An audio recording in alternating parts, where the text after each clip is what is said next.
the same way that I run the business side of our stuff, I'm a quarterback there, right? I'm playing quarterback. I got to put people in the positions to win. I got to help them be successful.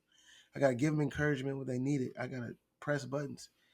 Like those are things that we all can do every single day, right? And it's that ability to like work through difficult situations is what allows these top tier quarterbacks to be the best quarterbacks in the world.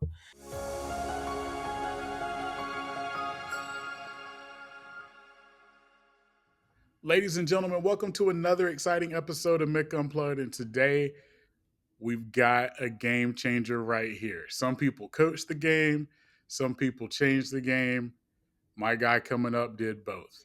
And he did it with nothing but a dream, a car, and a belief that greatness could be built from the ground up. Today, he's shaping the next generation of NFL stars. The world calls him the QB Whisperer. I call him unstoppable. Ladies and gentlemen, join me in welcoming the guy I call the GOAT, Mr. Quincy Avery. Quincy, how you doing today, brother? I'm amazing. I really appreciate you having me on. So I'm excited to get to have a conversation. Brother, I'm the excited one, man. I know the new documentary, The Quincy Avery Effect from Anscape and Religion of Sports is streaming on Hulu right now. I got a sneak peek of it. I learned some things that I didn't know, and I thought I knew you very well, man. I learned some things, man. Like, I love to just start with this question right here, Q. You know, I like to ask people about their because, that thing that's deeper than your why, right? Like that real purpose. And I know for you in the journey that you've had, man, you've had an amazing because. So for the world, what's Quincy Avery's because, man? I've never even heard that question phrased that way. The because instead of the why. So that's interesting. Yeah. You know, I've been in some really difficult situations throughout my life, whether it be home, family situations, sports, or trying to figure out how to get started in a profession, and then trying to forge a career in essentially a new industry. But I've always done it with a few things in mind, and really it is taking care of those around me because that has been so important, right? And being able to be there in moments when I feel like they need me, because oftentimes I feel like there's many opportunities for like other people to be there for me that they just weren't, and I knew that not only can I have an impact in training young men and helping them achieve their goals, which is amazing. But there's so many young men who we won't see in this documentary or people won't talk about who aren't in the NFL. Maybe not even college, maybe just played in high school. But those are young men that I still have relationships with to this day. You know, I can help out and they can call on me when they need anything. I'm here to support them and care about them in a way that I truly feel is unique and authentic. And you do it amazingly, brother. You do it amazingly. And talking about that journey, man. So for people that don't know, and not to give away everything in the documentary, but talk about a little bit of that journey, right? Because everybody looks at today and they see success today. And I tell people a lot of times the people that you see that are crushing it right now, the people that are really doing it right now, they're doing it because they appreciate the journey that they had to go through. And that fruit tastes so much sweeter because they've had to go through it, man. So talk to us a little bit about that journey that you're referencing. Yeah, I think I agree with you so much. We live in like an instant gratification society where people expect to have the fruits of their labor immediately. But the journey that I went on was crazy. In order to get here, I've had 1,000 nights of homelessness, right? Where I was unhoused, whether I was sleeping in the locker room or my car, just trying to figure out where I was going to lay my head. And it was just a grind because the thing that I think separates me from a lot of people is the ability to work hard despite the initial outcome. I heard no when I was trying to start training people so many times. It is crazy. And I just look back, I could go look at my Facebook and just see like no, unrespond, no. And those are some young men that I probably could have helped out, like do some things if their parents would have responded. Like I knew that I had a purpose and I knew that there was something that I thought that I could do at a very high level. And when I say that I'm committed to something, I want my actions and my words to be congruent. I want people, I want not to only be able to say these things, but I want people to be able to look at the actions that I have and it say it for me, right? So I don't need to verbalize everything that I want to do. I want people to see in my actions who I say I am and the goals that I say that I have. Mm, I love that, dude. I love that. So, when did you realize that you had, I'm going to say the gift, right? Like, when did you realize you had that gift, brother? Because, again, the way that you communicate with I'm going to call them the students that you're coaching, the way that you're able to get people that are making millions of dollars to say, all right, I'm going to hire Quincy, right? Like, when did you know you had that gift?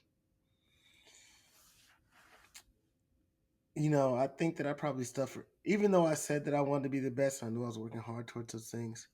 I probably suffered from imposter syndrome, Mm, um, largely for a while, and it took until there was Trent Dilfer is someone who like I really value their opinion.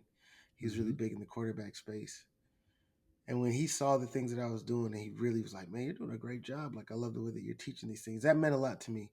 Yeah. But after that, I still wasn't sure. Like I was like, I think that I'm really good at this. I think that I'm helping these young guys out.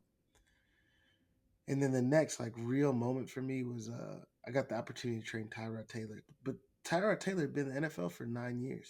Hmm. He'd basically seen every quarterback coach who was in the space that I was in, right? He got to work with all these guys. Then I go out there with him for like 1 or 2 days, and he's like, "No, I want to hire you."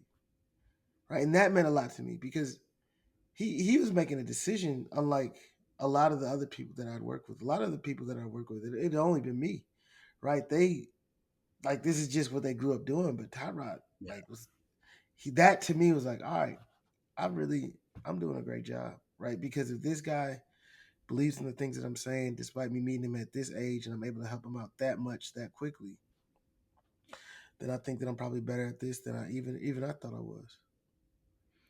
You definitely are the GOAT, brother. You definitely are the GOAT. And one of the things that I truly appreciate about what you do is yes, you're the coach, you're the guru, you're the whisperer, but you also run a business, right? Like you have other people you have coaches that are with you, right? You have other people that you're developing. It takes a team to do what you do. So now I'm going to ask that entrepreneur question, right? So you knew you had the gift from the coaching standpoint, right? Like that little thing that most people don't have. But then when did you know you could turn it into a business as well? I didn't. I think that people. I at first thought I was just gonna be like self-employed, like just work for myself, be able Yep. to do this for a really long time, and that would be cool. And then I just thought about how can I impact more people, and I think that I'm able to help both coaches that I work with, the staff that I work with, and the players. Like everybody gets to benefit from the ecosystem. And the only way that I could do that was be able to like truly build a business that had procedures, um, and we were able to run like we have real systems to operate. And I Hmm. also had to remove myself a bit from the first layer of that business and be and not just be in the weeds all the time. Be Yeah. 30,000 feet view. I see what we're doing, but I also see where we're trying to go. And Mm. I've been blessed and fortunate to have some great people who work alongside me, who run our operations, who run our day to day, who run our finances. A lot of wonderful young women who actually is cool. I love this part about our business. Yeah. Everybody that you see who's not on the football field who works for our organization is a woman, primarily women of color, who have been able to transform this from really an idea Yeah. into into a business where we are able to help so many kids. But that's what's the hard part. The coaching's easy. Running a business, oh my gosh, Right.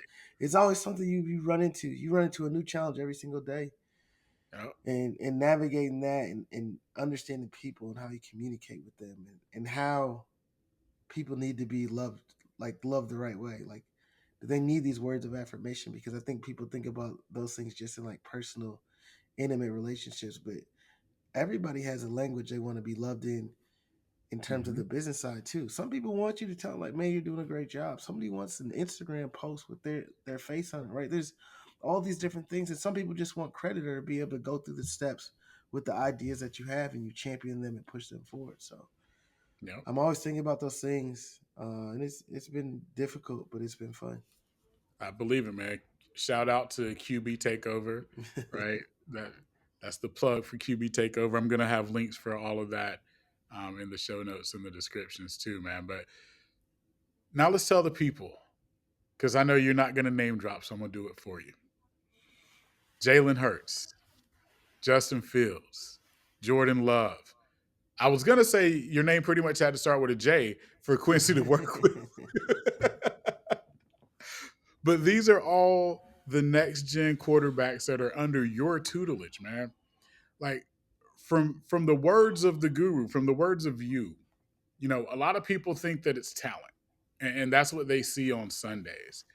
But I want to know from you, man, what do you believe separates a good quarterback from what most people want that franchise quarterback? Yeah, it's definitely not talent. I think that everybody we see who plays football at a professional level is talented. That's not the easy part, but that's something that everybody has in common. But it's a Yeah, mindset, the ability to work through adversity, the ability to persevere when things are not going exactly as you wish or you'd hope for. right. And I think that that's more that's just life though.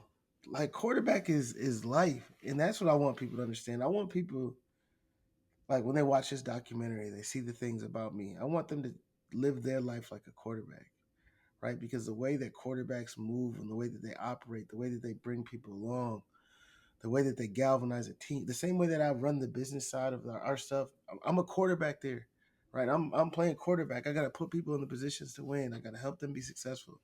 I got to give them encouragement when they need it. I got to press buttons.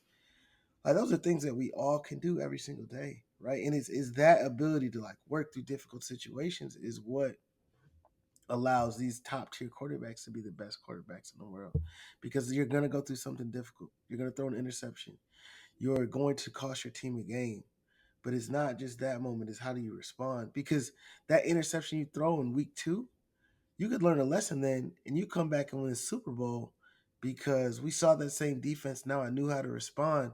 So was that interception in week one or week two? Was that really a loss or did we win because of that? And that's what I want people to understand. There's so many lessons that life is going to provide us, and it's how we respond each and every time that is going to shape us and define who we are as people. I totally believe that and agree with that, man. I do leadership consulting, and one of the things that I tell all leaders, and this is going to be for leaders, period. Whether you're the leader in your household, the leader in your community, the leader of your business, the leader of a team, right? Learning lessons, being a motivator, being an inspiration, right? And then I'm going to say this too, a lot of people say don't take yourself too serious. I'm going to say the complete opposite. You've got to take yourself serious because most people aren't going to. And I see that from you in the coaching that you're doing with quarterbacks, right? And you were just articulating that very well. Like you've got to be able as a leader to know that all eyes are on you, right? How do you respond to situations, good or bad? Because situations can be good and you can respond negatively to a good situation too, right? What's that body language like when you're walking to the sideline or when you're having a team meeting? Are you showing up first to the team meetings, right? Are you leading some of those meetings? Talk about that because it's a great parallel to leadership. Like when you are all eyes on me, when you are the franchise, right? What's that responsibility that you're helping quarterbacks also understand? Because you're not just teaching fundamentals, right? You're also teaching life too. 100%. I think that the the folks on my team would talk about how I respond to adversity in a very positive way. Because as a business owner, you're always it's always going to be something. Yeah. But I never like shake. I never get sad. I never get flustered. It's simply how are we going to find a solution to the issue that we have at hand, and that's the only thing that matters. because everybody's going to go through these things. It's just what is the next step that is going to allow us to be successful. It's not about the actual like situation you're in. It's about how do we move forward from this difficulty? Like how do we get better and move the needle so that when people look at us, they're like, "Hey, that happened, but they fixed it." There's so many times that there's things that I can't control. I'll have a coach miss a session. I'll have somebody who drove 2 hours, right? And they came for a session, one of my coaches, and somebody might have missed or it was miscommunicated. And those are situations where I think a lot of people would like not communicate or go in the shell and be like, oh, let me figure it out. No, I'm gonna get on the phone with that person. I'm gonna hear where they're at and I'm gonna make sure everything's right, right? Whether that means I gotta fly out there and lose thousands of dollars and go give this person a one-on-one session because that's the standard that we want to hold ourselves to. But when I do those things, then everybody in my organization sees what it means to me when we make a mistake. And they know that, hey, when we make a mistake, somebody's got to pay for it, right? And oftentimes it's going to fall on me. Um, but they know that we can't continue to do those things because eventually I'm going to have to come in and make it right. And same thing with the quarterback, right? That's what we do. We make things right. When everything is awry, we come through and fix the situation. Mm, I love it, dude. So in the documentary, man, you've got all your students, right? You've got Tony Dungy. You've got a lot of people that are singing your praise, which is well deserved. But I want to know from you, man, like the Quincy Avery Effect. What made you want to do the documentary? What made you want to tell this story now? Because it's so powerful, brother. Yeah, there wasn't even. I don't think that. Well, we had started actually shooting this documentary maybe 4 years ago, Mm, and you'll see some clips from some of the things in there, but just didn't get picked up. A lot of things were going on at the time. Didn't go the way that we wanted it to. They circled back 2.5 years ago, like, hey, I think that we can do it now.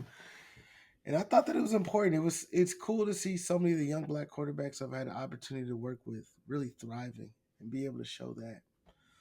But the things that I also want to show is how we've been able to change a culture because these quarterbacks, yes, they're the quarterback of the football teams, but they're shaping their high schools, they're shaping their colleges, right? And mhm. then the professional quarterbacks, they shape their cities. There's no one more influential to me in a city than their star quarterback, right? These people have the opportunity to give back to the community, put back in the organization, and change. They can really change the world. And I hope that people see that the work we're doing isn't just about on the football field. It's about building better young men who respond when life gets tough because that's what they see. That's what they see me doing on a day to day basis. Not only do I respond to adversity, but I feel like I'm a good person, I'm a good father, and they get to see these things each and every day. I love it. What are some of the traits that you're looking for before you and your team say yes? Right? Because I'm sure now it's a little bit different than it was for you several years ago, right? When it's like, all right, I got Tyrod. Now I'm sure you're getting hit up all the time, right? And I've seen your camps and I see how packed they are and the lessons that you all are doing out there. What are some traits you're looking for before you say yes now? You know, it's crazy. It's gonna sound wild. More so than who the person is as a football player, more so than how talented they are. Those things don't matter. First things I want to do is have a conversation with the parents Mm, because the parents have been it's been the biggest determining factor in the kids who I see are successful and the kids who I see aren't. And it's not really what we think. A lot of times people think it's the parents who are like there all the time. They do everything for their kids. Those are the people who become the best sports parents. Those are actually the worst yep, because those are the people who remove all adversity yep, from a kid's life. They don't let them go through things. They don't let them struggle. They don't let them build that muscle, right? And yep, it's a muscle, right? You got to work it. You got to flex it. You got to be able to see yourself in a difficult situation and see you make it out on the other side. Then you got to see how you can learn from these situations, and then you get to control them a little bit better and act. You get to act in a way that you're more proud of the next time you go through a difficult situation. But they don't get these opportunities. They don't get the time to work on these things when they're in seventh, eighth grade. They don't have a difficult conversation with their high school coach. They don't have a difficult conversation with the teacher when they're failing a class. They miss out on all these pivotal life opportunities because our parents think that they need to be the ones to step in our place and fix it for us. Those are the people who I really don't want in my program. And that sounds crazy to say, but that is who I try to keep out, and that's who I try to keep away because I can No, win with anybody else. I agree 1,000%, brother. Like, I was that dad that during little league and JV in high school, I was literally a fan because I know as a business owner, as a business leader, the last thing I could do, whether it's the head coach, a position coach, a hired coach like you that's working, the last thing I can do or should do is give my insight or try to correct because now I'm not helping the child, right? Like I'm not helping my sons become men, like you're saying, because it's those things where like I know Quincy's gonna push my son, right? I shouldn't be a buffer. Like my son's not gonna like this workout today. Mm-mm. Quincy's gonna give it to him. Quincy's gonna tell him the 15 things you're doing wrong. He's gonna tell you what you're doing good too. But Quincy wants to see, are you gonna come back tomorrow to work on the things that we just talked about today? And I think there are a lot of parents, I shouldn't say a lot. I've just seen those parents that, oh well, you don't know what you're talking about. Let me go hire someone else, or I'm gonna move to this other school, right? And you're just making it easier on your kid. And then one day life is gonna slap that child, or I shouldn't say slap. Life is gonna be right in front of that child's face, and what's the child gonna do? And that's why I appreciate everything you said, man, because that's what life is about,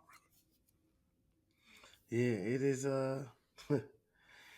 It's crazy to see, and I've seen a lot of different families come through our system, and I've seen some of the most talented kids not make it because their parents. Honestly, like that's just the root of it. Their parents made things so easy on them all throughout life that college got a little bit hard and they couldn't handle it. brother. Yep, totally agree. So when you are looking at film and you're looking at the your students, right? What are some of the things that you're looking at from them when you're reviewing film, when you're reviewing tape? It all depends on where they are, like where they are in their career, what they have going on. And what I mean by that, if they're in high school, I'll be a lot more in depth in terms of their reads, their fundamentals, the way that they're throwing the football, all those things. When they're in the NFL, I briefly touch on reads because the things that they're doing are so intricate and so much is Mhm. communicated to them in the board sessions with their coaching staff. But the thing that I'm talking about with them is a much higher level of detail in their fundamentals. The smallest things matter the most to guys at that level because the margin for error is so small. You don't. There's a lot of areas of football, high school, college, middle school that you can make a mistake once, but come back to it because we'll be able to get it again. When you're Yeah. playing at the highest level, when you're playing against professionals, you don't get a second chance.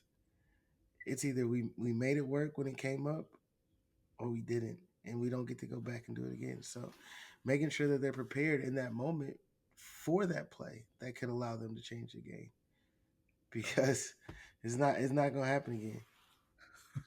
No, sir, it's not. It's not. Going back to college, you're the person that I could not wait to ask this question to. I want Q's truth and opinion on NIL and college football. I'm such a big fan of these young men getting paid and being able to provide for their families. Now it makes me nervous Hmm. in terms what of being able to manage this amount of money at 18, 19, 20 years old because I see some of these guys and I see them making poor financial decisions. Right, the things that they're using their money for is alarming, concerning, and it'll be fleeting. It'll be really cool to have this amount of money for a few years, but I know it's not going to be there in the future. So we're giving these guys a whole bunch of money, and they're just going to waste it. Like this should be a trampoline into having a successful life, and it's just becoming a money pit to expensive things. And Yeah. I just hope that there's some way that we can figure out how to help these young men so that they can make better financial decisions. I love that they can help out their families, but I hate that we just become the biggest consumers in the world with money that's only here very short term. Yeah, I agree, man. Like I love the fact that athletes can be rewarded financially. I hate that sometimes it's public because a lot of times like they're looking at it like the kid, and I can say kid because I'm older now. They're looking at like the kid is being selfish. Like, no, if that's the going rate for a quarterback, that's the going rate for a quarterback. Can't be upset about that, right? Business is business. Right, right, I want to get what I'm worth, right. and that's what we're paying everybody else. That's what I should get. Right, right. No, totally agree. I wish there could be a fix to the transfer portal. I actually have no issues with NIL or the collectives. My issue is just the transfer portals and the timing. Like, I get it from the academic side, right? Like, you've got December for the winter and then the spring. So I understand why they're doing it. I just think there's too many options in football that don't really align with the football schedule and academics. Like I wish they could just fix that. And maybe have a rule of like a one-time transfer cuz it does kind of bug me that hey, I either did compete and didn't win or I didn't compete like I should and I didn't win a position so and I'm going to go somewhere else. Like I don't like that either. That's just me Yeah, I though. think you know I agree. I hate that guys don't want to compete, and that's frustrating to me because that's where we learn about. I think that, but there's also a lot of times where college coaches are pushing kids out that we don't Yeah. talk about a lot.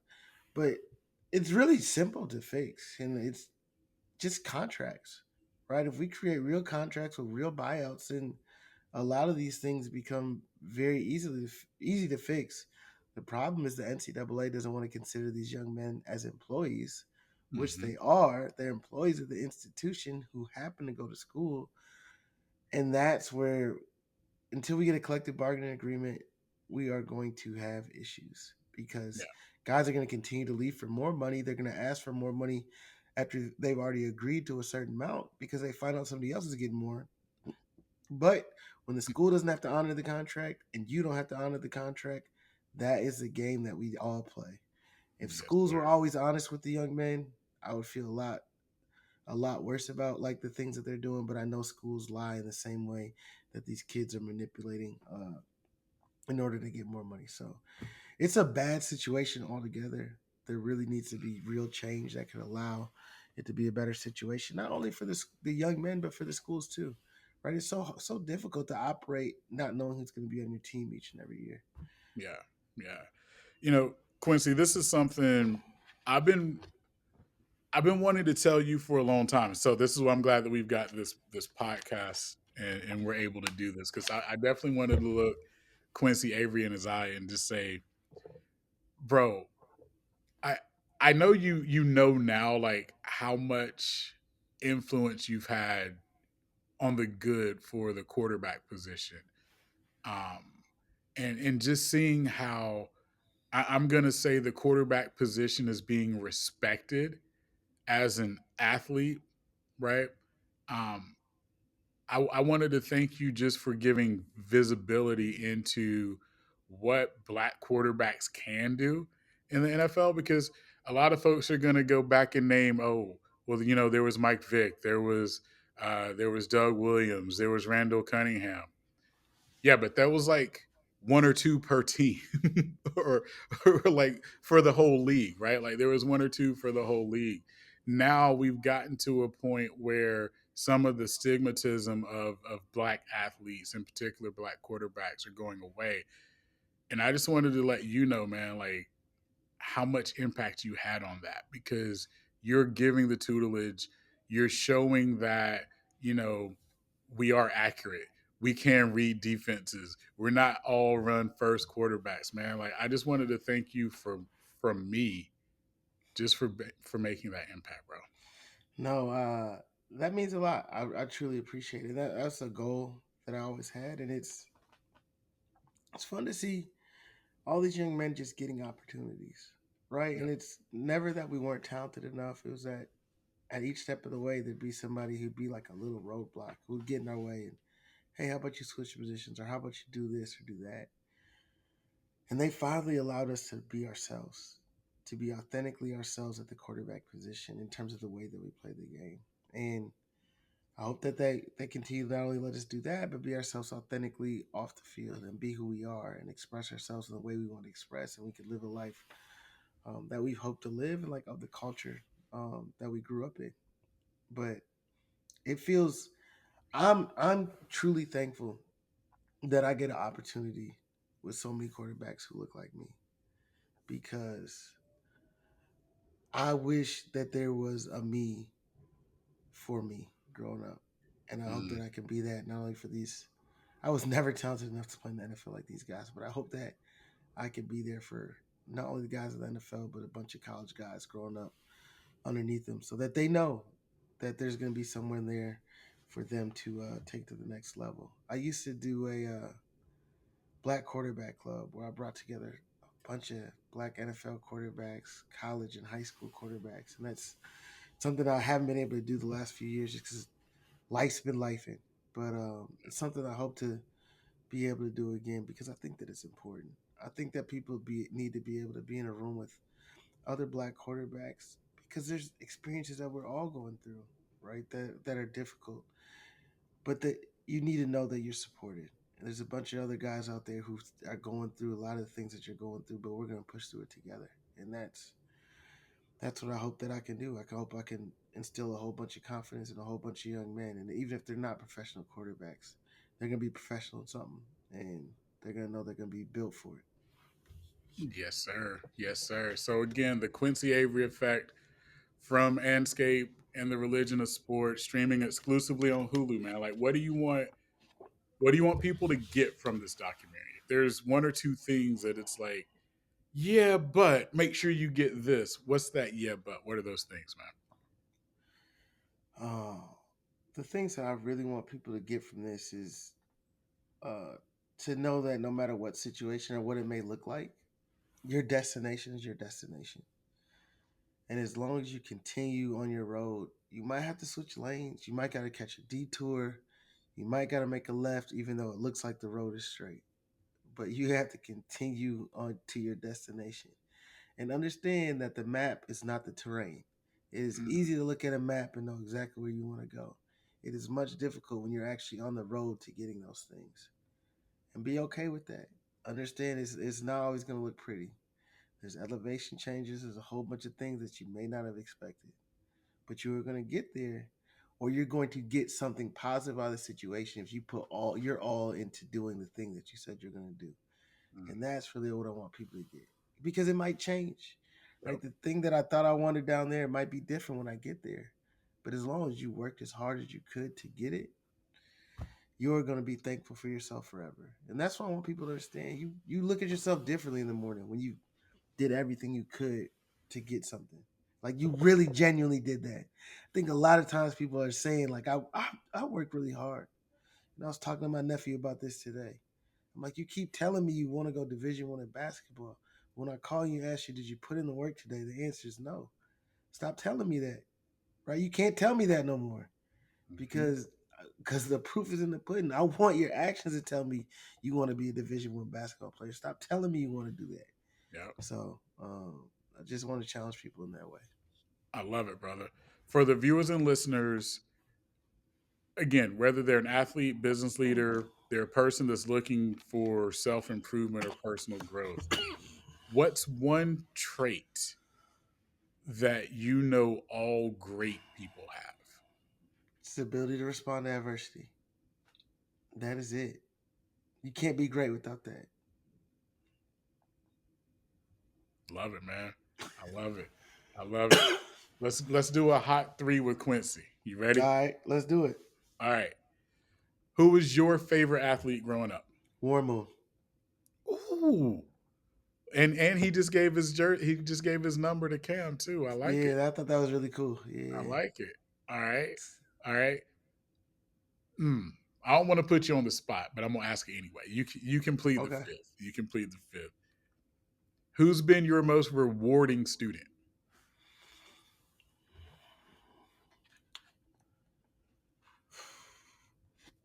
I'm gonna say a name that no one's gonna have ever heard of. Okay. His name is Austin Smith. He's at Austin P right now.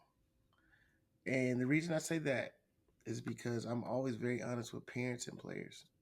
And I told his dad in seventh grade, so I don't know if this is for him. Right? He's struggling to pick up these concepts. Like I don't know if this is for him. I don't know if he's gonna be able to do it. His dad said, "Okay, let's figure it out." And he must have told his son. And his ability to a lot of times people could hear that and they would just fold. Oh, this person doesn't believe in me. But I saw him turn it up a notch. And he went on to get a college scholarship. He's been a starter. He's gonna have an opportunity to go to the NFL next year. Like he just worked and he worked. He heard bad news and he didn't get like soft and no, he said, I'm gonna work harder. Oh, he doesn't know if I can do it, but watch me show him. That like that Yeah. that is that's not just someone who's gonna be a good quarterback. That's gonna be somebody who's gonna be a good father, who's gonna be a good Mm-hmm. husband, who's gonna be good for the community. He just does things the right way. And Yeah. that to me is why he's one of my most rewarding players to coach. Ironically, my oldest son coaches football, and he was a GA at Austin P. Mm-hmm. Yeah, so cool stuff. Small world, small world. All right, last question. If it were not football, because I know Quincy Avery was an athlete, I want the Mm-hmm. world to know. If it wasn't football, what sport would you have dominated I would want to say basketball because that's my favorite sport, but I was I was probably better at baseball than I was at any other sport. I just got too boring, so I'd have just been a baseball player. in? Good stuff. Good stuff. Q, I know you're busy. Honored you took some time for the listeners and viewers of Mick Unplugged, man. Any last words you want to leave for the listeners and viewers? Man, I hope that I was able to impart a little bit of wisdom, but a little bit of faith that you can push through and persevere far more than you think you can. And oftentimes it is your mind telling you that you can't. All you gotta do is put your head down and get to work. But I would ask the friends and viewers like just take a peek at the Avery Effect Foundation.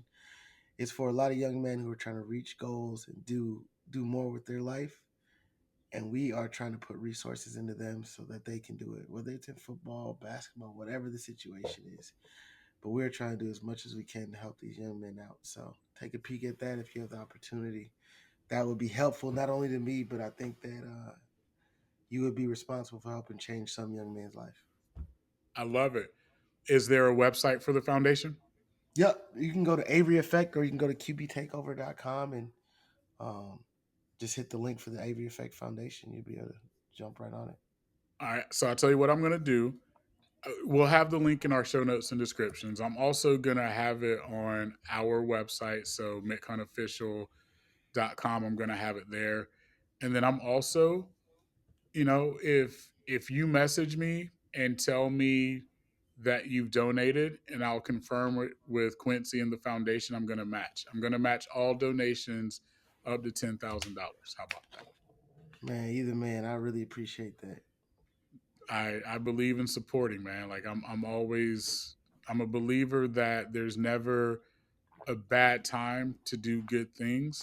And anytime that you're impacting young people in the world that we're in today, I'm always going to be there for it. So another salute for you, man. Another salute. Thank you. Well, ladies and gentlemen, this has been Quincy Avery, the quarterback whisperer, the guy that I call the GOAT and the guru. Again, I'm going to say it again. The Quincy Avery Effect is out exclusively on Hulu. Make sure you check it out. It is groundbreaking. It is game changing. It is actually life changing too. I think everyone is going to get something out of that. So again, Quincy Avery Effect exclusively on Hulu. For all the listeners and viewers, remember your because is your superpower. Go unleash it.